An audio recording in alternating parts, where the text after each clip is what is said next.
This is just a sample of the audiobook. To get the complete audiobook, access the link posted in the first comment. Many readers may suppose that archaeology is about mounting expeditions to exotic places, assembling fabulous museum exhibits of priceless antiquities, or reconstructing ancient societies. Archaeology does involve all of these things at one time or another, but the fact is that people like to romanticize archaeology.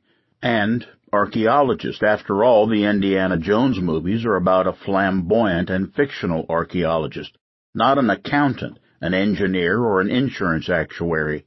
Those professions are important and necessary, but they just don't stir the public's imagination as things archaeological do. The pure emotional aura of ancient civilizations and abandoned cities inflames the human imagination. Nearly every archaeologist understands this. It is, after all, what drew most of us to an unusual profession in the first place. But archaeologists are not the only ones fascinated with antiquity. Every tribal society that continues to survive at the edges of the modern world has its oral history about how the world was created and how the ancient ones behaved. Australian Aborigines have their dream time. Herodotus later had his history of cities and civilizations far more ancient than his own classical Greece. And as every student of history knows, the later Romans ate both Greece and ancient Egypt.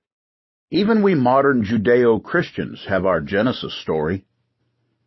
Here, in the contemporary American Southwest, many Indian men, Pueblo, Navajo, and Apache, still own medicine bundles that often contain ancient objects such as lance points made thousands of years ago by hunters and gatherers who once roamed these parts. These bundles have power, partly because they connect the owner to the past.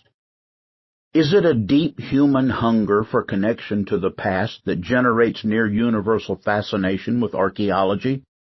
Yes, partly, but it is also something more, much more.